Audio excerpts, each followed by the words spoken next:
अब जब आते हैं नीचे, ये है कंडीशनल इफेक्ट। क्या है कंडीशनल इफेक्ट? क्या होता है, एक लेता है वैल्यू 0 और 0 में से जितना माइनस करेगा 0 में उतना प्लस करेगा। तो ये देखें, जितना वो 0 में माइनस करता है उतना, मतलब वो जो मॉडरेटर है, मॉडरेटर जो है कहता है अगर उसको माइनस की तरफ उतना ही ले जाए जितना पॉजिटिव की तरफ, कहता माइनस की तरफ लेके जाते हैं तो रिलेशनशिप इनसिग्निफिकेंट हो जाता है, और जब पॉजिटिव की तरफ लेके जाते हैं तो रिलेशनशिप सिग्निफिकेंट हो जाता है। देखें ना, माइनस आ रहा है तो इनसिग्निफिकेंट हो गया। तो इसका मतलब क्या है, ये पॉजिटिवली मॉडरेट कर रहा है, ये नेगेटिव साइड पे मॉडरेट नहीं कर रहा है। ये किससे मॉडरेट कर रहा है? क्योंकि अब ये एसपीएसएस के आउटपुट में पॉसिबल नहीं था, इसमें उसने कैलकुलेट करके दे दिया कि रिलेशनशिप नेगेटिव हो जाता है जब ये वैल्यू माइनस में जाती है, मतलब ये रिलेशनशिप इनसिग्निफिकेंट। जैसे ही वैल्यू पॉजिटिव में जाती है, मतलब सेम वैल्यू माइनस में की, सेम वैल्यू पॉजिटिव में, तो पॉजिटिव में वो रिलेशनशिप सिग्निफिकेंट है। तो इसका मतलब क्या है कि इट इज पॉजिटिवली मॉडरेटिंग। ये सेकंड उसने जो कंडीशनल इफेक्ट निकाल के दिए, मोर इंटरेस्टिंग जो आउटपुट थी उसके अंदर आ गई। और जब इसके बाद वो हमने ये, इसके बाद तीसरा मॉडल देता है जोहानसन नीमन के, जो मैंने वैल्यू बात की थी। ये क्या करता है कि ये कोई भी बूटस्ट्रैप के सैंपल के अंदर से ना वैल्यूज उठाता है और कहता है कि मैंने -7 एक ये वैल्यू उठाई, एक ये वैल्यू उठाई, ये बिलो के लिए उठाई है, ठीक है, 2 वैल्यू, और ये अबव के लिए वैल्यूज। उसे कोई भी वैल्यूज उठाता है, डाटा के अंदर कोई भी वैल्यू उठाता है, उठाने के बाद ना ये इफेक्ट जनरेट करता है। जिस तरह ऊपर उसने 3 इफेक्ट जनरेट किए थे ना, यहाँ पे उसने जनरेट करी मल्टीपल। अब ये देखिएगा, यहाँ पे सिग्निफिकेंट है, इनसिग्निफिकेंट, इनसिग्निफिकेंट, इनसिग्निफिकेंट चलता जा रहा, इनसिग्निफिकेंट, और फिर आगे सिग्निफिकेंट। तो इसका मतलब ये नेगेटिव साइड पे मॉडरेशन नहीं, बल्कि ये पॉजिटिव साइड पे ज्यादा स्ट्रांगली मॉडरेट कर रहा है, क्योंकि वहां पे सिंपल रिलेशनशिप आ रहा है। लेकिन यहाँ पे उसने इस वैल्यूज को डालने के बाद बता दिया कि ये पॉजिटिव साइड पे मॉडरेट डालता है, ये नेगेटिव साइड। मतलब पहले तो सिंपल बताया ना, नेगेटिव भी नहीं पॉजिटिव भी नहीं, बट ये नीमन का टेस्ट है, जॉनसन नीमन का, ये इन डेप्थ में जाके बताता है कि मुख्तलिफ वैल्यूज उसने डाल दी, उन वैल्यू को जो ऊपर मैसेज को रन किया तो ज्यादा पॉजिटिवली इन चीजों को मॉडरेट करना शुरू कर दिया। तो ये सारी चीजें बेसिकली एविडेंस हैं आपके रिजल्ट को सपोर्ट करते हैं। तो this is the process moderation model number 1, दोनों तरीकों से। जी पॉजिटिव आप ठीक कह रहे हैं, बिकॉज़ जो कॉन्फिडेंस इंटरवल आ रहा है उसमें पॉजिटिव वैल्यू ज्यादा आ रही है। हाँ, पॉजिटिव वैल्यू ज्यादा आ रही है, और उसमें नेगेटिव आई, नेगेटिव भी सिग्निफिकेंट है। ये देखिए ना, सिग्निफिकेंट है, एक ही सिग्निफिकेंट, सारे इनसिग्निफिकेंट, क्योंकि दोनों साइन चेंज हो जाए तो इनसिग्निफिकेंट दोनों। तो ये पॉजिटिव पे आ रहा है, अगर उधर ही होते तो नेगेटिव पे ज्यादा साइन पास आने थे। जी, For example, PUL is not can be able to determine the value significance with the help of local क्या ये तो अभी आए हैं, ये तो अभी आए हैं, इनको तो दुनिया मानती नहीं है। ये कैसे निकलते हैं? जो पी वैल्यू है, पी वैल्यू निकलती है, आप क्या करें, जो आपका बीटाज है, जो बीटाज है इसको डिवाइड करेंगे, बीटा जो निकली इसको डिवाइड करेंगे स्टैंडर्ड एरर पे, टी वैल्यू आएगी, फिर टी वैल्यू का टेबल एक बना हुआ है, उसकी बना पे पी वैल्यू निकलेगी। ये एक तरह का ये टेस्ट है, लेकिन जनरली जो रिसर्चर है वो lower bound upper bound follow करते हैं। Lower bound upper bound same sign होगा तो सिग्निफिकेंट होगा, अपोजिट साइन होगा तो इनसिग्निफिकेंट होगा। अगर दोनों का साइन नेगेटिव होगा तो नेगेटिवली बीटा आएगा, अगर दोनों का साइन पॉजिटिव होगा तो पॉजिटिव बीटा आएगा। और यही मेन खसूसियत मोस की है, तो उसमें भी ज्यादातर हम लोअर बाउंड अपर बाउंड निकालते हैं। पी वैल्यू धोखा दे सकती है, पर लोअर बाउंड अपर बाउंड बताता है। आप देखिए ना, लोअर बाउंड अपर बाउंड, आप यहाँ पे 0.000, 0.3001 और यहाँ पे 0.0500, ये तो रिजेक्ट कर देंगे। 0.05 पे तो हम एक्सेप्ट करते ही नहीं, अगर 0.01 हो जाए तो हम एक्सेप्ट नहीं करेंगे। इसका मतलब ये हमें बताएगा एक्सेप्ट करना है कि रिजेक्ट करना है। तो लोग बातों का ख्याल है, लेकिन हम दोनों आउटपुट देते हैं। ये बेसिकली समझ लीजिए कि मैं बार बार अगर डाटा जेन्युइन होना तो फिर ये स्टैटिस्टिक आपके लिए एक मशल है, आपको बताते हैं कि कैसे काम करना है आपको। क्लियर?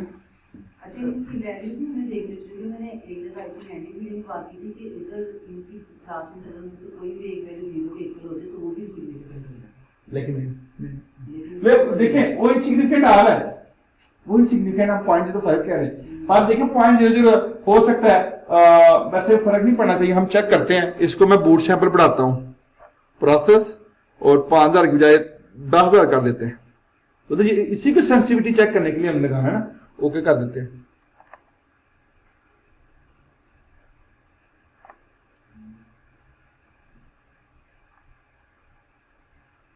ओके, रन हो गया।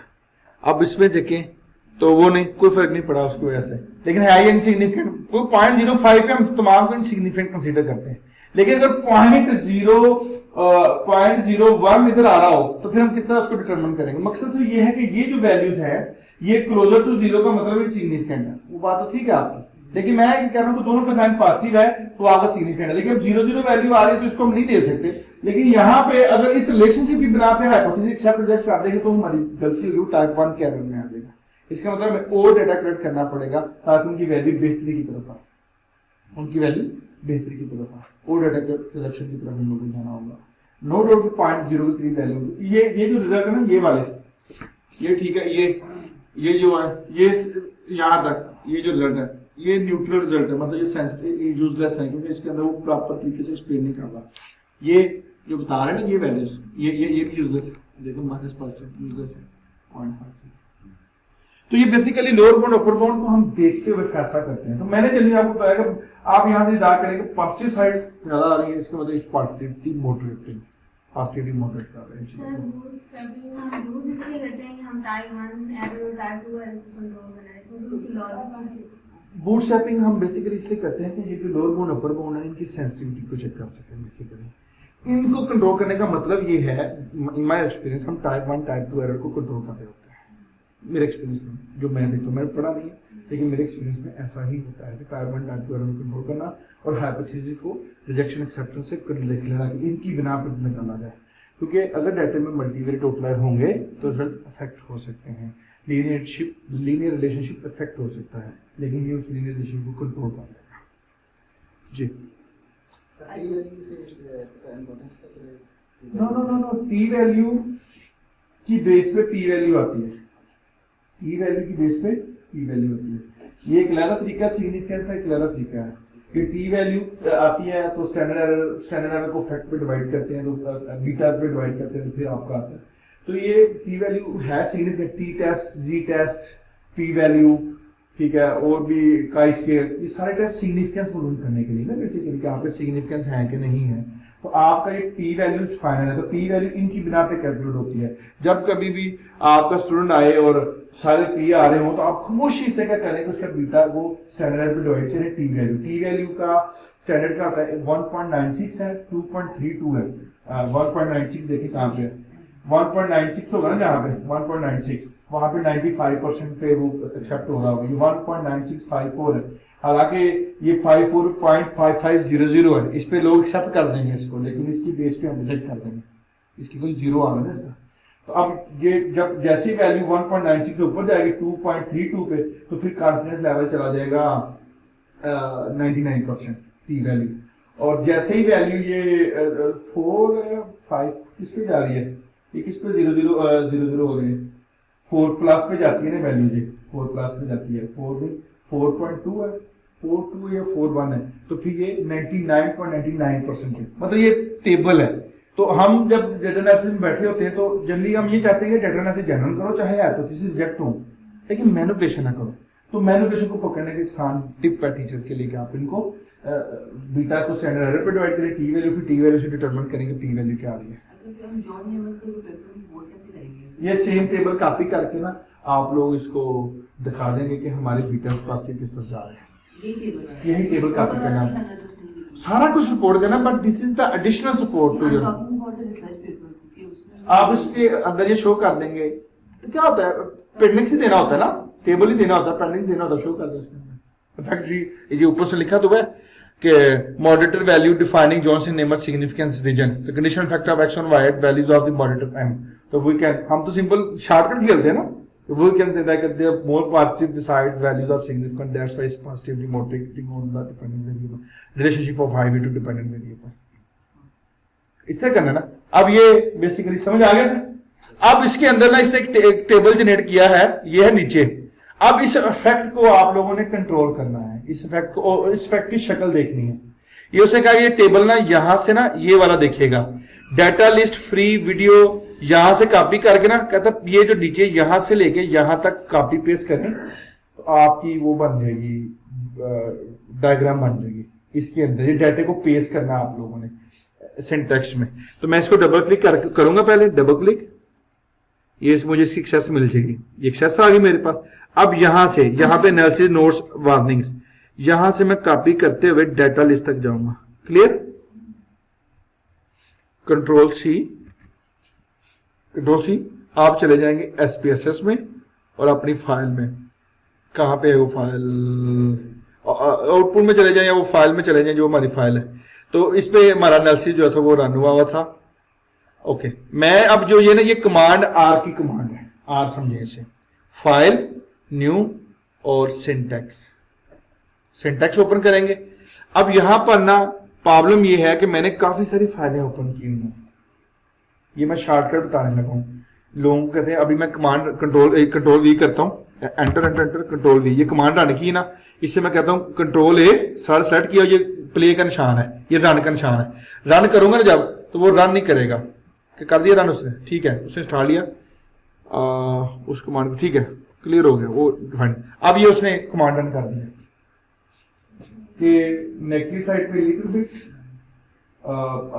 इसमें ना आपको नजर नहीं आ रहा, ये देख रहे हैं, ये नजर आ रहा है आपको कि जो वैल्यू 0 में से -0 में से प्लस, तो ये जो वैल्यू 0 के करीब या 0 के करीब वो कम है, लेकिन जो वैल्यू ऊपर जाती है वो पॉजिटिवली मॉडरेट कर देता है। तो ये ग्राफ इस तरह जनरेट हुआ है। क्लियर हो गया? एक ग्राफ और भी जनरेट हो सकता है इसका। एक तो तरीकाकार ये है, कॉपी पेस्ट कर लें। दूसरा तरीकाकार जो है ना वो ये किया हुआ है, ये इसके अंदर ऑलरेडी कन्वर्ट किया हुआ है, ये दिखेगा। ये जो वैल्यूज दी हुई है ना, ये वैल्यूज देखिएगा जरा एग्रेशन की, ये अभी वहां पे हाँ यहां पे जाएं, ये एग्रेशन की वैल्यू यही है ना, ये जो दी हुई है, ये चेक कीजिएगा वैल्यूज इस फाइल के अंदर, ये वैल्यूज वही है ना, जो वही वैल्यूज मैंने वही कॉपी की है यहाँ पे, ठीक है। आगे क्या किया, जो वैल्यूज आ रही है ना माइनस में, उसे कर दिया 3, जो 0 आ रही है 1, जो प्लस आ रही है, जो 0 आ रही है उसको कर दें 2, और जो पॉजिटिव आ रही है 1, जिस तरह भी कोडिंग करनी है। माइनस वैल्यूज को कर दें, माइनस में डाल दें, -1 2, मैंने 1 2 3 में उसको कन्वर्ट किया हुआ है बेसिकली, ठीक है ना, कि 1 किसको लगाया, नेगेटिव को, 2 लगाया 0 को, और 3 लगाया पॉजिटिव को। तो दोनों तरफ आप इस तरह करके कोडिंग कर दें, कोडिंग होगी, और इसको आप क्या करें, कोडिंग में कन्वर्ट करने के बाद ग्राफ चार्ट बिल्डर और इसका सिंपल लाइन ग्राफ जाएं, लाइन, और मल्टीपल चाहिए हमें क्योंकि मल्टीपल रन करना है। तो आपका प्रेडिक्टर्स एग्रेशन है, इसको ले लें आप लोग, और कार्लोस के इसके वीडियो गेम, अच्छा इसको प्रेडिक्शन को इधर डाल लें, वीडियो गेम को इधर डाल लें, और जो कार्लोस का है इसको कलर में डाल दें, कलर की बिना पे लाइनें चेंज कर देगा ना। देख रहे हैं, मैंने एक तरफ IV एक तरफ DV को ले लिया, और मॉडरेटर को मैंने कलर में शो कर दिया। जब रन करेंगे तो आपका ये देखिए, अब वो जो उधर आ रहा था ना वो दायरों की शक्ल में था, इधर जब रन हो रहा है वो बार की शक्ल में है। तो पता चल रहा है कि जैसे जैसे वैल्यू बढ़ती जाएगी तो रिलेशनशिप ऊपर की तरफ जाता जाएगा। It means it is positively moderating relationship of IV। Yes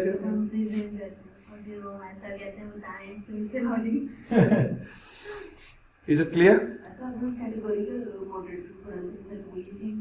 ये कैटेगोरिकल मॉडरेटर है, ये कंटिन्यूस होता तो ये ग्राफ इस तरह ना बनता। वो हम फिर ज्यूम करते हैं, जिस तरह वो उसमें 3 वैल्यू ली है ना, अब हमने कंटिन्यूस को कैटेगोरिकल में शिफ्ट किया है, वरना उसकी शक्ल कोई और तरह की बनती है। वो दूसरे सॉफ्टवेयर मिलते हैं जिसके अंदर वो कैटेगोरिकल डालते हैं। इसकी इंटरप्रिटेशन ये है कि पॉजिटिवली मॉडरेट कर रहा है, कि जब रिलेशनशिप नेगेटिव था, मतलब कि लो मीन हाई, कि जैसे जैसे वीडियो गेम का इस्तेमाल बढ़ता जा रहा है, जब हम मीन से नीचे जाते हैं तो रिलेशनशिप स्लाइटली नेगेटिव की तरफ है, लेकिन जैसे मीन या मीन से ऊपर की तरफ जाते हैं तो रिलेशनशिप ऊपर की तरफ जाना शुरू हो रहा है, पॉजिटिव। तो मीन वही जो मैंने पहले पॉजिटिव कर दिया, तो उसको ग्राफिकली शो कर दें कि it is positively moderating the relationship. ये उसका अल्टरनेटिव है। इसमें आपने दोनों कोड किया ना, मॉडरेटर को भी और वीडियो गेम्स को। वीडियो गेम का इम्पैक्ट एग्रेशन पे, और ये दोनों का रिलेशनशिप उसको 3 को अंदर कन्वर्ट कर दिया, उसको कैटेगोरिकल कन्वर्ट कर दिया। 3 में 3 ऑप्शन दे दिया, जब लो हो, हाई हो और मीडियम हो सारा। जी मोस्ट इम्पोर्टेंट आपके इफेक्ट साइज पे पता चलता है कि आपका कौन सा ज्यादा स्ट्रॉन्ग इफेक्ट है। बीटा वैल्यू जिसकी स्ट्रॉन्ग है वही मोस्ट इम्पोर्टेंट है। जिसकी बीटा वैल्यू कम है वो स्ट्रांगली आपका IV नहीं है, स्ट्रांगली आपका डिपेंडेंट में बेरिंग्स एक्सप्लेन नहीं कर रहा है। क्लियर? क्वेश्चन? ओके जी, आउटपुट फॉर्म मॉडरेशन एनालिसिस हम लोगों ने कर लिया, और उसके बाद हमारा follow up moderation with simple slope analysis, वो भी मैंने स्लोप भी हो गई।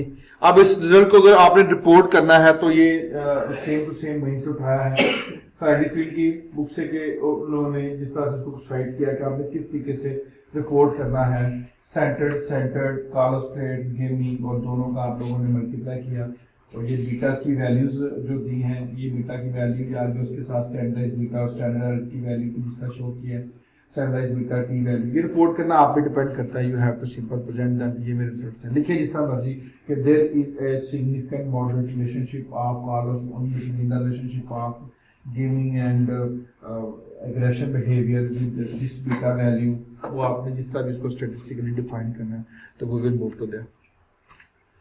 ओके जी, now we move to the mediation. Mediation क्या है? Refers to a situation when the relationship between a predictor variable and outcome variable can be extended by relationship to a third variable। इन दोनों के relationship के दरमियान एक variable आ रहा हो। Simple relationship आपका है प्रेडिक्टर टू आउटकम वेरिएबल, लेकिन मीडिएटर रिलेशनशिप डायरेक्ट रिलेशनशिप को तो चेक करते करते, लेकिन प्रेडिक्टर उसके दरमियान आता है। एरो के ऊपर एरो आ जाए, दो वेरिएबल के रिलेशनशिप के दरमियान एरो के ऊपर एरो आ जाए, सिंपल वर्ड में मॉडरेटर बोलते हैं। मीडिएशन में डायरेक्ट भी होता है या जस्ट जब तक मीडिएशन नहीं होती तब तक उसका रिलेशन नहीं, वो हम अभी फैक्ट मैं लिखना बताऊंगा, इसी के ऊपर बहस है। अभी मैं बैरन कैनी को भी बताऊंगा, सोबल को भी बताऊंगा, कापा कोफिशिएंट की भी बात करेंगे। डायरेक्ट फैक्ट होता है, ये हम अभी जिक्र करते हैं इसके ऊपर। तो मीडिएटर का क्या होता है कि रिलेशनशिप के ऊपर रिलेशनशिप आता है तो वो मॉडरेटर है, लेकिन दो वेरिएबल के रिलेशनशिप के तीसरा इंटरवीन नहीं करता बल्कि दरमियान में मौजूद होता है, दैट इज द मीडिएटर।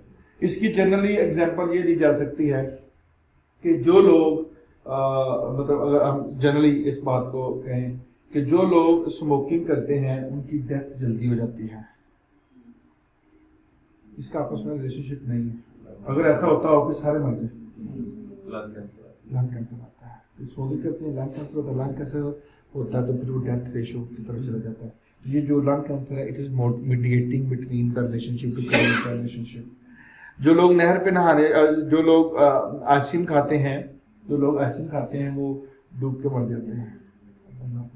ये क्या बातें कर रहे हैं, ठीक है ना? तो इसका मतलब ये है कि पहले भी एग्जांपल शेयर की हुई है कि जो लोग नहर पे जाते हैं और जो आइसक्रीम खाने जाते हैं वो नहर पे जाते हैं, जो नहर पे जाते हैं फिर वो नहाते हैं, डूब जाते हैं। डबल सीक्वेंशियल मीडिएशन के अंदर चला जाएगा, ये मीडिएटर रोल प्ले करते हैं। तो मकसद सिर्फ ये है कि आपके जब दो रिलेशनशिप एग्जिस्ट नहीं करते उनके दरमियान, लेकिन उनके दरमियान एक ऐसा वेरिएबल आ जाए, वो रिलेशनशिप आपस में बन जाए, तो that is a mediator variable. तो ये मीडिएटर है। डायरेक्ट फैक्ट इनडायरेक्ट फैक्ट की बातें हम लोग साथ में करते हैं। अगर स्ट्रॉन्ग मीडिएशन है, फुल मीडिएशन बोल रहे तो, अगर फुल मीडिएशन है तो ये रिलेशनशिप नहीं चाहिए, ये रिलेशनशिप नहीं होगा, ये होगा।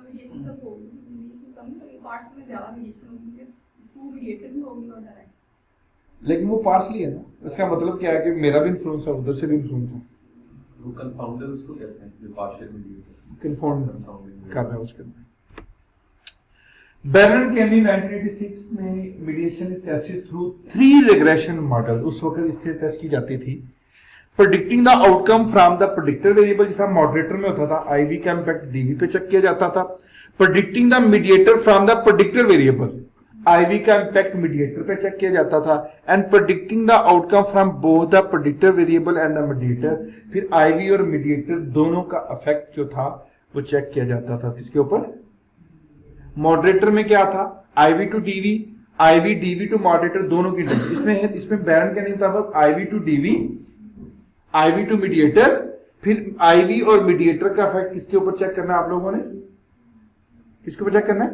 डीवी के ऊपर। अब ये 3 पाथ चेक किए जाते थे, अब इन 3 पाथ में क्या था कि जब आप लोग आईवी और डीवी का रिलेशनशिप नॉर्मली चेक करें वो ज्यादा है, लेकिन मीडिएटर की मौजूदगी में जब आईवी और डीवी का रिलेशनशिप चेक किया जाए वो वीक हो जाता है। वो क्या हो जाता है? वीक। इसका मतलब वो मीडिएट कर रहा है। ये था मतलब अभी इंटरेक्ट फैक्ट की बातें नहीं, अभी डायरेक्ट फैक्ट की बातें हुई हैं। अभी हम जब परफॉर्म करते हैं तो उसको देखते हैं, तो उन्होंने ये कॉन्सेप्ट दिया, लेकिन इस कॉन्सेप्ट को चैलेंज किया गया। इसमें किस तरीके से मीडिएशन चेक की जाती थी, 4 कंडीशंस थी।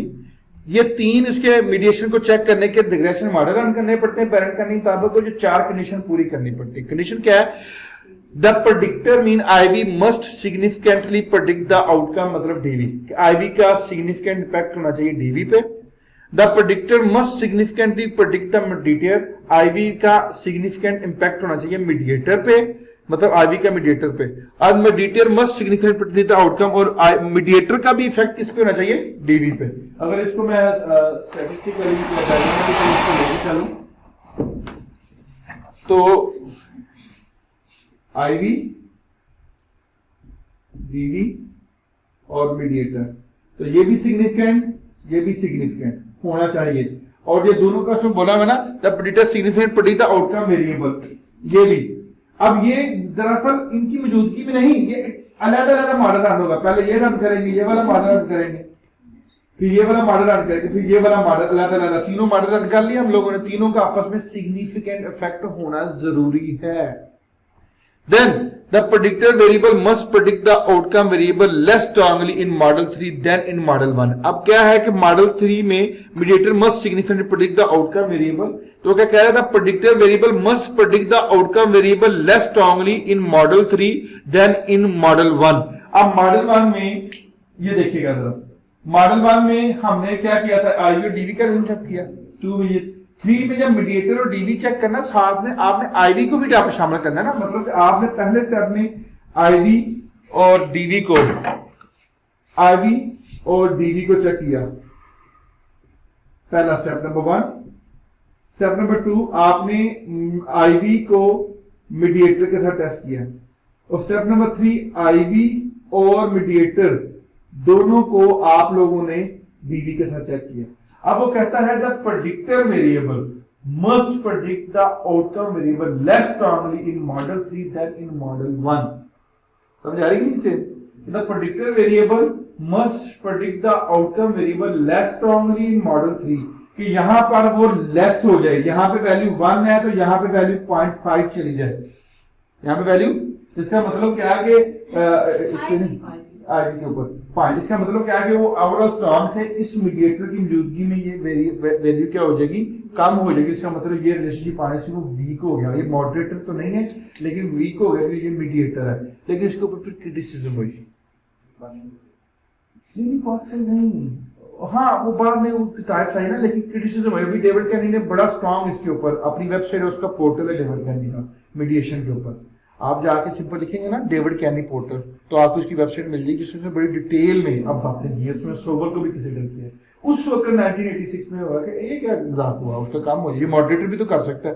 फिर उसके मुकाबले में लिमिटेशन है कि how much of reduction in the relationship between the predictor and outcome is necessary for information. कितनी कम होनी चाहिए, मतलब क्वेश्चन ही शुरू हो गया ना कि कितना कम होना चाहिए। तो फिर people tend to look for change in significance which can lead to the all or nothing thing that P value incurs. वो तो पी वैल्यू देखनी है बस आपने, रिलेशनशिप कम ज्यादा का मतलब मॉडरेटर भी तो हो सकता है। सो फिर इस मौजूदगी में सोबर टेस्ट आया 1982 का, उसको यूज किया जाता है, जो कि एक इफेक्ट कैलकुलेट करता है। मैं फिर कह रहा हूँ नॉट स्टैटिस्टिशियन, मैंने इसको कभी किए ही नहीं, वेबसाइट अवेलेबल है वहां पे। मैं अब इसके अंदर भी लग जाता है, प्रोसेस में भी सोबर कैलकुलेट होता है और इमोश में भी ऑटोमेटिकली वो इंडेट फैक्टर कैलकुलेट करता है। तो मैं क्यों जाऊं इसके ऊपर, लेकिन ये है कि सोबर टेस्ट भी लिया जाता था। सोबर टेस्ट क्या करता था कि आप लोगों का वो कहता था ये तो चले सारे रिलेशनशिप हैं, लेकिन वो इसकी मौजूदगी में ना एक 1 2 3 मॉडल से रन हुए ना, वो एक और मॉडल रन करता है, वो इसके थ्रू गुजरता है। ये एक चौथा पाथ होगा जिसको इनडायरेक्ट इफेक्ट बोलेंगे। ये बाकी 3 डायरेक्ट इफेक्ट होते हैं जी जब मीडिएशन चेक करनी है, और एक इनडायरेक्ट इफेक्ट होगा। इसकी बिना पर अगर इनडायरेक्ट इफेक्ट सिग्निफिकेंट है तो मीडिएशन है, अगर इनडायरेक्ट इफेक्ट इनसिग्निफिकेंट है तो मीडिएशन नहीं है। फिर देखा जाता है कि डायरेक्ट इफेक्ट क्या सिग्निफिकेंट है कि, अभी मैं कंडीशन लिखवाता हूं आप लोगों को। अगर डायरेक्ट इफेक्ट सिग्निफिकेंट है मतलब मीडिएटर की मौजूदगी में, फिर पार्शियल मीडिएशन कंपाउंडिंग वेरिएबल जो बात कर रहे थे, अगर ये नहीं है तो फिर फुल मीडिएशन की तरफ जाएंगे। वो भी मैं इफेक्ट आपको लिखवाता हूँ, उसकी बात करते हैं कि इनडायरेक्ट इफेक्ट आ गया क्योंकि ये ज्यादा अच्छे तरीके से चीजों को खेल रहा था, तो वहां पे फिर हम लोगों ने सोबर टेस्ट को अप्लाई किया। लेकिन सोबर टेस्ट के साथ साथ लोगों ने फर्दर ख्याल किया कि सोबर टेस्ट में वैल्यू दी जाती थी, तो इनडायरेक्ट इफेक्ट कैलकुलेट करने के डिफरेंट मेथड यूज हुए, जिसके अंदर ये इफेक्ट साइज ऑफ मीडिएशन मुख्तलिफ फार्मूलेज वक्र के साथ इनडायरेक्ट इफेक्ट के डेवलप हुए हैं। ठीक है, इन्हीं को देखते हुए फिर कापा कोफिशिएंट जो है वो कापा स्केड, प्रीचर एंड कैले 2011 में डेवलप किया। ठीक है, ये यूज भी किया गया जो हमारी लास्ट वाली प्रोसेस थी उसके अंदर, लेकिन नई प्रोसेस में ये कापा बंद कर दिया गया। वजह क्या है, रीजन क्या है कि इस रीजन क्या है, ये पेपर है उसका, ये उसने खुद ही एंड्रयू हेस ने अपने ट्विटर अकाउंट में शेयर किया कि जिसके अंदर उसने बताया कि कापा को नहीं ले, प्रोफेसर ने 2011 में 2015 का है ना ये पेपर, 15 में उसने क्रिटिसाइज किया कि आपका वो कापा जो है ना वो सही इंडियन, बाकी तो सही कर रहे हैं किसी हद तक, आपका सही नहीं कर रहा, तो लिहाजा it should be part of process. तो ये उसके ऊपर पेपर मैंने शेयर किया कि जिन लोगों को इंटरेस्ट हो, लोग अक्सर पूछे भाई, अक्सर पाकिस्तान में अभी भी लोगों को पता है कि कापस के जो लेटेस्ट प्रोसेस, अभी भी लोग पुरानी प्रोसेस यूज करते हैं, तो बहस करेंगे वहां पे ये पेपर का रेफरेंस आप इस्तेमाल करके उसको अच्छे तरीके से करते हैं। स्लाइड का हिस्सा है उसमें शामिल है, तो ये प्रोसेस आपको यूज करेंगे। तो प्रोसेस नहीं, कापा बंद कर दिया। अब सिंपल नॉर्मल डायरेक्ट इफेक्ट जो भी फार्मूले यूज होते हैं वही है। हम लोग आपको ये सिखाऊंगा कि इनडायरेक्ट इफेक्ट देखते कैसे, प्रोसेस में वो खुद ही निकाल के देता है। मेन मसला इमोज के अंदर इनडायरेक्ट इफेक्ट को देखने का होता है, वो हम देखना आपको सिखाएंगे। तो उसके ऊपर हम देखते हैं कि हमने किस तरीके से चीजों को चेक करना है। अच्छा जी जी, ये जो इफेक्ट साइज है, ये क्या करता है, कितनी बड़ी एग्जिस्ट कर रही है हमारी? नहीं, इफेक्ट साइज बताता है जितने भी इफेक्ट साइज होते हैं ना, ये हमेशा 0 to 1 के दरमियान मूव करते हैं। तो 1 के करीब होने का मतलब है कि 100% ये जो ना आपका कर रहा है, लेकिन 100% होने का मतलब ये है फिर तो वो रूल ही नहीं है। तो इफेक्ट की वैल्यू होती है कि कितने परसेंट इन्फ्लुएंस लेके आएगा, 20%, 30%, 40%, 50%। तो बड़ा स्ट्रांग होना तो 70% मैक्सिमम तक अभी तक इफेक्ट साइज देखे, 70 तक, वरना 40, 50 तक जाते हैं जितने भी इफेक्ट साइज के पास। ये इफेक्ट साइज इनडायरेक्ट इफेक्ट नहीं है, effect size something else. Effect size calculate करने के डिफरेंट तरीके हैं। आप जो उनका भी पी टेस्ट लगाएंगे उसका इफेक्ट साइज कैलकुलेट करने का अलग तरीका है। यहाँ पे जो पी वैल्यू इनके इफेक्ट साइज कैलकुलेट करने का अलग तरीका है। लेकिन बात प्रोफेसर करते हैं जब पीएचडी वगैरह की बात हो रही हो तो ये कहते हैं कि ठीक है मीडिएशन हो गया, मीडिएशन करता है, कितना इफेक्ट है मीडिएशन का, उस सूरत में फिर हम इफेक्ट साइज कैलकुलेट करते हैं। तो ऑप्शन होती है इफेक्ट साइज की कैलकुलेट करने की, डिटरमिन करने की, लेकिन उसके ऊपर जनरली लोग बिलीव करते हैं, नहीं करते।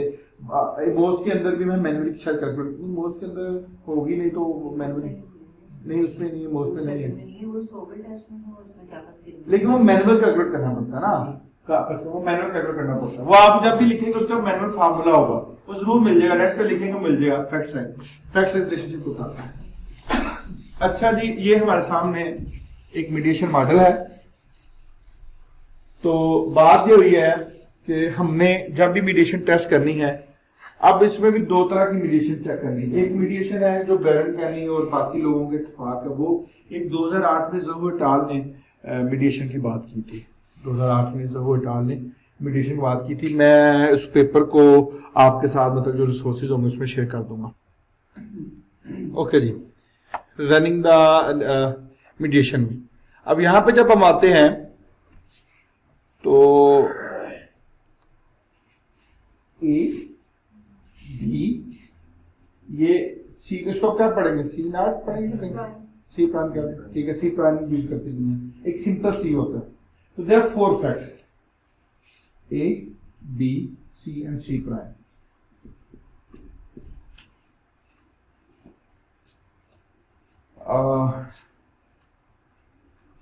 ये होगा IV2 मीडिएटर और मीडिएटर टू DV, और ये होगा IV टू DV, और ये होगा IV to BV in presence of mediator. ठीक है ना, ये डायरेक्ट इफेक्ट है, डायरेक्ट इफेक्ट है, लेकिन हम इसको डायरेक्ट इफेक्ट कंसीडर नहीं करते ना, ये तो वैसे चेक करते हैं, इसको हम डायरेक्ट इफेक्ट कंसीडर नहीं करते। तो 3 डायरेक्ट इफेक्ट होता है, ए बी और सी प्राइम। एक इनडायरेक्ट इफेक्ट होता है जो यहां से चलेगा, इनडायरेक्ट इफेक्ट। एक इनडायरेक्ट मतलब किसी भी मीडिएशन को चेक करने के लिए 3 डायरेक्ट फैक्ट चाहिए होते हैं हम लोगों को और एक आपको फैक्ट चाहिए होता है इनडायरेक्ट।